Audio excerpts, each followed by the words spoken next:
if you're interested in meditation, because it came up like before the group started today, everybody was talking about yoga and meditation. And so I have a particular practice that I do, and I'm going to be throwing some things on the screen for you periodically that you can check out. And so if you really want to kind of get into it, I do have a post on this on my LinkedIn account that you can read. I actually come at meditation from kind of the traditional Buddhist kind of approach, a very Eastern approach. You know, when I first came into meditation when I was in my early 20s, it was via Tibetan Buddhism. I won't bore you with the details on how I found my way into Tibetan Buddhism, but regardless, it taught me how to concentrate, taught me how to meditate.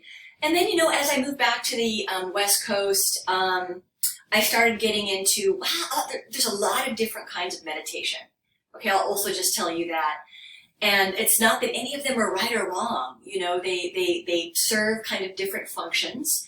So what I'm doing today is showing you what my practice, and this is a practice that I pretty much do every day and have for about 25 years. Sometimes I'll go on retreats and I'll do this practice for hours and hours and hours and hours a day. And I have a real passion for this subject. If any of you visited my website, you know that I'm really passionate about meditation and teaching meditation to my students because I teach community college. But I am just a really big advocate of the power of meditation to ground you, to kind of build inner strength and perseverance and grit, resilience. And I think that meditation can do that for you. I know this particular practice has done that for me. I also want to say that this particular practice is not for the faint of heart.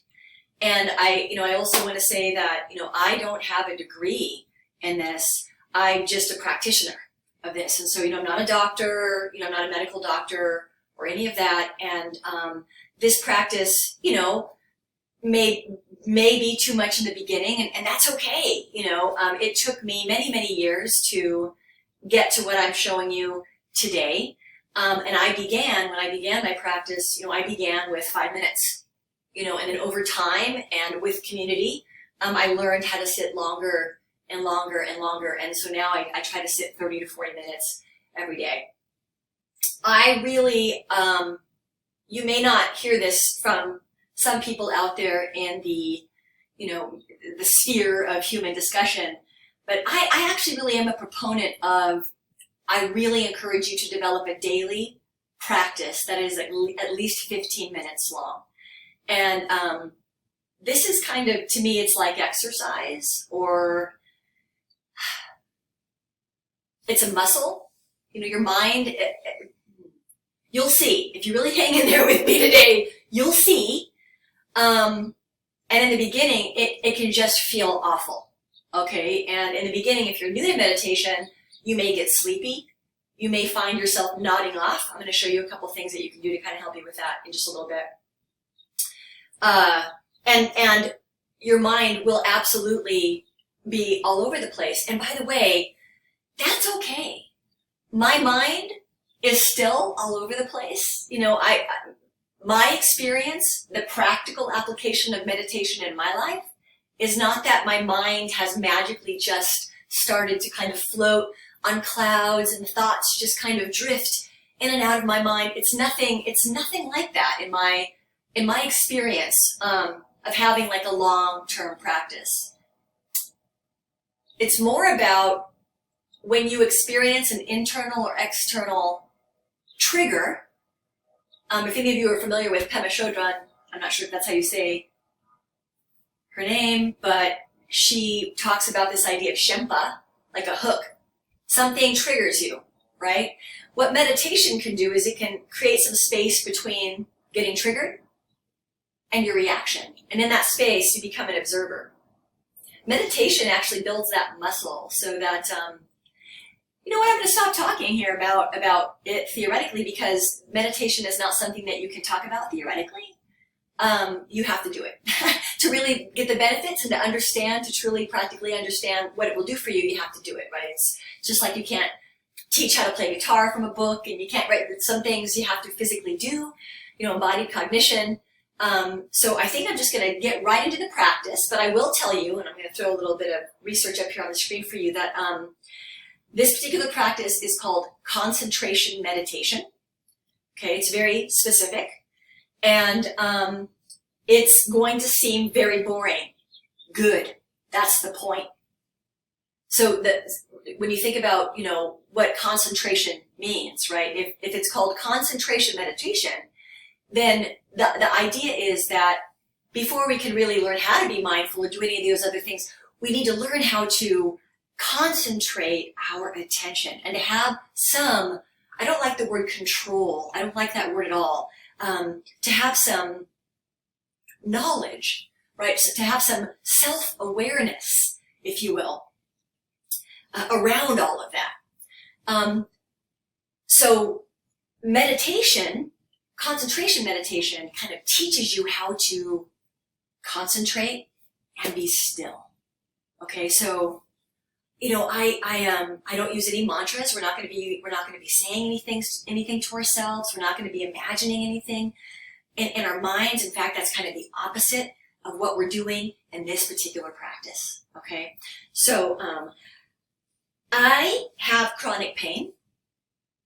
I use my meditation practice to deal with my chronic pain. So a couple things I'll show you, a couple props that I'll just kind of introduce you to if you're really serious about this practice. Our cushions here, okay, I have a couple of them. You'll notice that this guy right here, it's kind of squishy. Okay, and then the one that I'm sitting on, and I'm actually not going to get off of it right now because I'm nice and cozy right now and cushy, and I just found a good spot. But I'll just tell you that it looks like this, but it's as hard as a rock. It's really, really hard. So why do I do this? And here's where we're kind of getting into more of, and again, I'm not trying to convert anybody to Buddhism here. I'm just saying, hey, I am Buddhist. And here's where we're kind of getting into more of the teachings of this idea of, actually seeking out opportunities to be uncomfortable and then leading directly into those and looking at them without judgment. And that's a big part, actually, of Buddhist tradition and the actual practice and philosophy of impermanence. So what do? Depending on how my body is feeling and how bad my pain is, that will determine, which cushion I sit on today. I'm in pain right now. I'm uncomfortable right now, but, on a scale of 1 to 10, I would say my pain's probably like a 4. And so I'm sitting on the hard cushion, which is not comfortable, but what it does do is it kind of allows me to kind of dig into where my pain is. I had a fall, and I'm a chronic runner, and blah, blah, blah. I have chronic pain. So I'm sitting on this cushion, and I can use it to kind of anchor me, and when my mind starts to wander, this is crazy, are you ready for this? When my mind starts to wander, I can use my pain to bring my attention back. This is radical, I realize this is radical. If you can teach yourself how to do this, you are going to be you're not going to believe how powerful you will feel internally, and there's nothing externally outside of you that can match that feeling. There's just nothing in my experience. Okay, so anyway, that's what I'm doing with the cushion. Let's get to the actual practice. And by the way, I'm really warm, but because I already, kind of have something that's going to make my meditation challenging, I don't want to add another thing. So that's right, I have a lot of tattoos. I hope that how you feel about tattoos does not become a mental narrative that blocks you from our meditation practice today. Boom! Okay, so let's get into it. I don't think you can see real well how I'm sitting, but one thing I really want to say to you right now is that you don't have to sit in some fancy position. Sometimes the way the media in the West portrays this is just like, oh my God, what are you doing? If you can't sit on a cushion and sit all erect, and that's fine. But here's a couple things I want to tell you about that. If you're going to sit on a chair, okay, scoot your bum forward, get your feet on the ground. Take your shoes off, okay, so that you can feel the solid floor beneath you. This is important, okay, so take the shoes off. Go be in a quiet place. This is, this place is not quiet. Okay, and again, I've been meditating for 25 years. Okay, so now when I have things going on around me, like noise or whatever, if I start to develop a narrative around that, fantastic. That's what meditation's all about. At least the way I practice it, great. What's that narrative all about? Okay, no, we're not going to get into the narrative. My attention is, I'm hearing something, I bring my attention back. Okay, that's all we're doing here. That's it. Okay, so sit on a chair, scoot your bum forward. There are some days where I am in so much pain that I can't even sit, but that's no excuse for me not to meditate. So what do I do in that situation? Take a look at the link that I have here. There's so many resources out there. Okay, but this is a really great workshop that's local to my area, but I'll just tell you that you can look for this fellow online or on YouTube, and he is, does sessions on chronic pain, and you can do this lying down on the floor, lie down on your back, get into what in yoga is called the corpse pose, look it up, and you can meditate that way. Now, I want to tell you that if you're new to meditation, you're much more likely to struggle with falling asleep while you're meditating when you're lying down. But I'm going to show you a couple of things that you can do to keep yourself awake. Okay? So again, I am sitting, I'm sorry if you can't see, my camera's not the most awesome here.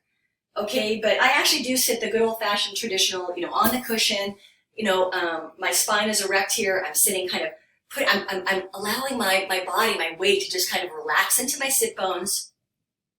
Now, I'm not going to get into any of the religious / philosophical reasons why you will see this hand shape, and you can do your own research. I'm going to tell you why I do this shape. It's absolutely 100% pragmatic only. It's to keep me focused on my breath. You're going to find this out really, really soon. For those of you who actually can hang in there with me through the whole 30 minutes that we're about to sit, your mind is, I'm just going to drop the S-bomb, is a show. And it's going to be going crazy. Okay? That's the nature of our mind.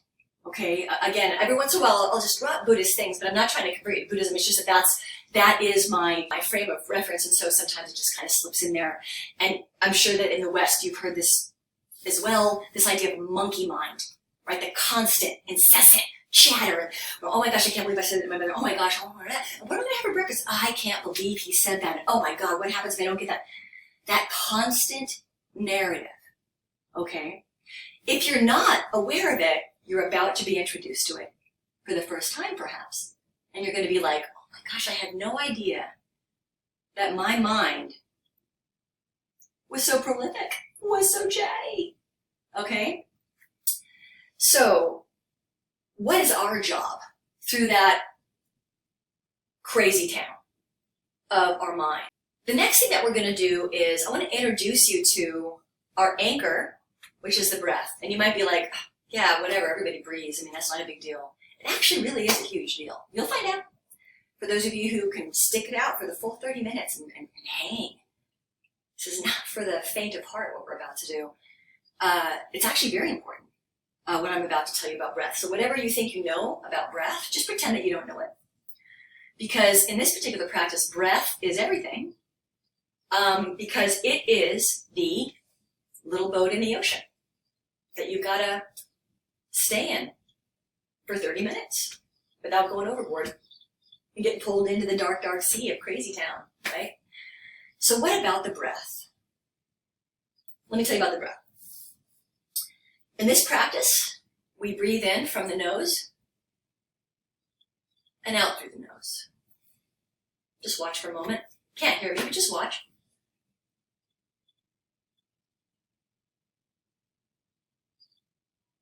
So yes, I'm breathing.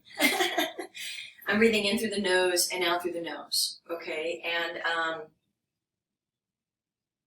it's okay if you can't get there right now, but you want to work towards breathing in through the nose and out through the nose. And what I'm doing is, and again, there's so many videos you can watch on this. What I'm doing is when I'm breathing in through my nose, I'm actually expanding my diaphragm, which again, you can't see.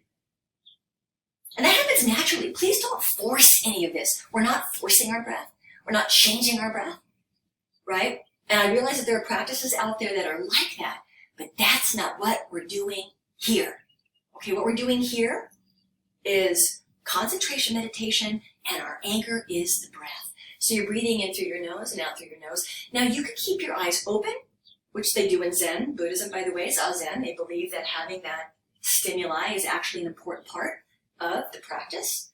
I close my eyes, okay, in my practice.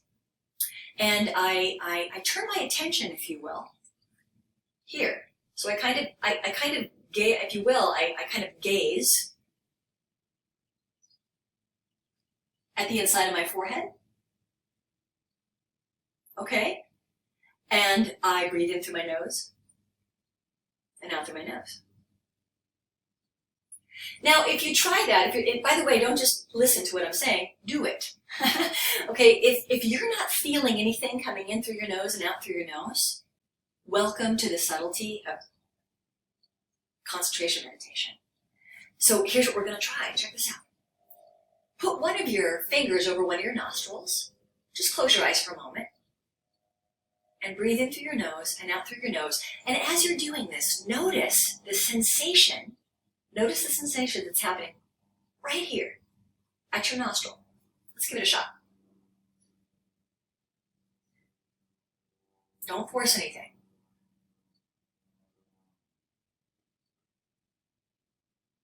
Don't struggle. Just pay attention. You'll notice that you're going to feel like it's a little bit cool when the air is inhaled through your nostril, right? You might feel it just a little bit as it comes out. If you're not feeling it, that's also okay, all right? But that subtlety called the breath is what we're focusing on in this meditation. Okay, so that is what we are doing. So there's a couple things that I'm going to show you right now. Okay, so number one, when your mind takes you away from your breath, it's very, very simple. You bring your attention back to your breath in through your nose, out through your nose, turning your gaze inward to look at the inside of your forehead. Noticing the feel of the breath at your nostrils. If you can't feel it, so what? Then it's not there. No narratives allowed. This is observation only. Observation only. Zero narratives allowed. Not what we're doing today. Okay, so there's that. Okay? What else can I tell you about what we're doing today? Now, again, remember that you might want to see a doctor, Again, meditating for 20 years, very hardcore. This is a very hardcore particular practice. But also what I do in my meditation is I don't move. Even when I'm in pain. Now again, I've been to a doctor. Okay, I have the go-ahead from many doctors that the kind of pain I have, movement can only help me, pushing it can only help me, it can't hurt me. Okay, so again, in my particular position, I know that I can use my pain in my sit and I'm not damaging my body. Okay, so that's, I just want to, when my breath, right, when my breath starts to take me, when my attention starts to take me out of my meditation, I'll focus my attention on my pain. Boom! Well, that'll snap you back into your body right away. And that can kind of get you back to your nose, back to your breath. What if you don't have any pain? Right on. What are some other things that you can do to get you back to paying attention to your breath? This is my personal favorite. But again, gets into that territory of, have you seen a doctor? What's your, I am in, not to brag, just so that you know I'm in excellent health. Okay, so, this is, okay. If you're really struggling to bring your attention back to your breath, hold your breath. Hold your breath so long that you're not passing out, okay, but that you're uncomfortable. You're uncomfortable. That will get your attention back to your breath. You might notice that I do that a lot, okay? That's why I'm not fast forwarding through this video, and that's why this video is so boring and long. In fact, think of this video as part of your meditation. Are you bored? You are officially in the employ of your mind and not the other way around, right? So if you're bored, that means you're not paying attention, right? So That's what we're doing. So you can just fast forward through any of the things that you don't like me saying or whatever, but at the end of the day, if you want to get serious, if you want to get real, right? I can't ask if there are any questions. I hope that makes sense. So the next thing that we're doing is what? I'm meditating for 30 minutes today. I'm using a timer that, I've had a couple things. Sometimes I actually, like to sit in community. I love to sit in community. I used to belong to a Sangha, that's a Buddhist community, but I don't presently. So, I like to use, I think it's called, what is it? Let me just look it up. I'm sure a lot of you know this one. Yeah, Insight Timer, which I really love that app, and it's got a great community there. And so, I'm going to use that for, my begin, so that when I'm done, I can ping someone and be like, hey, thanks for meditating with me, because I love to do that. But what I'm going to show you is, I learned how to meditate, back in, before there was an internet. There you go. No, maybe a little bit after that. There certainly wasn't any social media or apps or any of that. And so, I came from a Buddhist tradition. So I'm going to kind of show you this, because actually how we start our meditation is actually really important.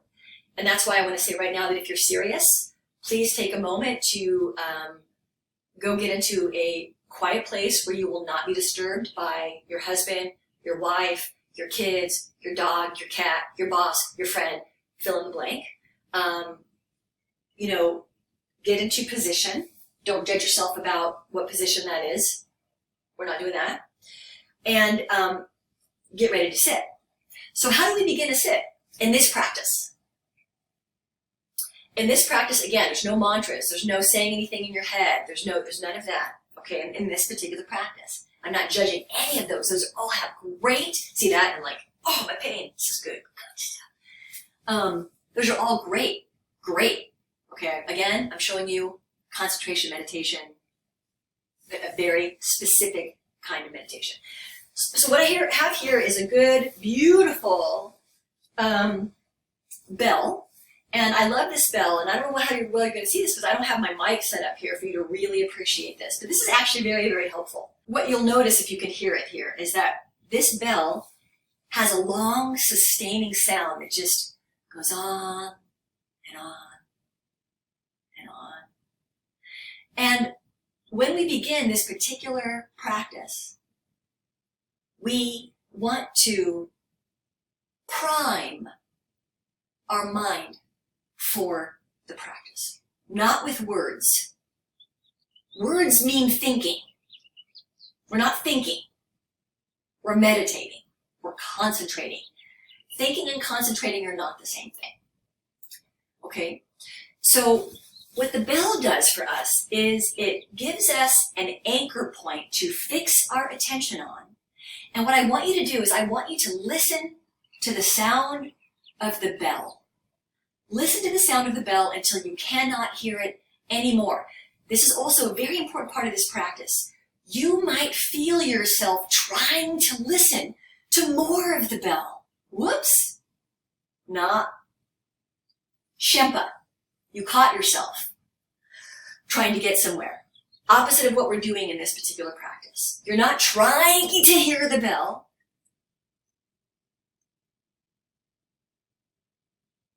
You're listening to the bell. When the bell's gone, you bring your attention back to what I just told you about, the actual practice. I can't ask if there are any questions, so I'm gonna play this for you for a moment, okay? And what I'm gonna do here is I'm gonna give you two primes. One's for you, and then you're gonna hear another one go off for me so that I can time this for myself. Okay, so this is about to get really, really boring. I'm filming this in real time, okay, so that you can watch in real time, and you may not be able to notice it in this particular shot, but how hard I'm working sometimes. It may not even look like I'm working hard, but how hard I'm working sometimes to surrender. I know that sounds like a crazy paradox, but again, you can't explain it. You just got to do it. So see if you can hang in there with me, and if you can't, there's no judgment. Absolutely none. Okay, so here we go. Fix your attention on the sound of the bell. Don't chase it.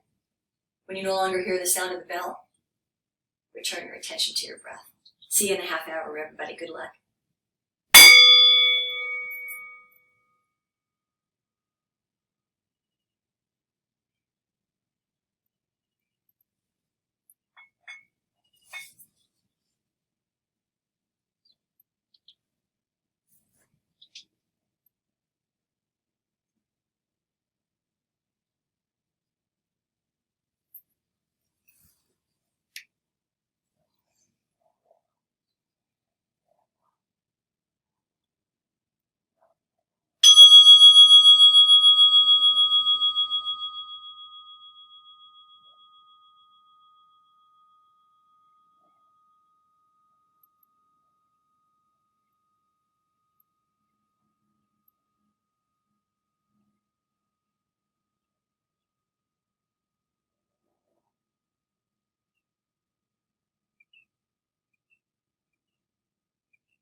Do you want to know whether or not you did that right?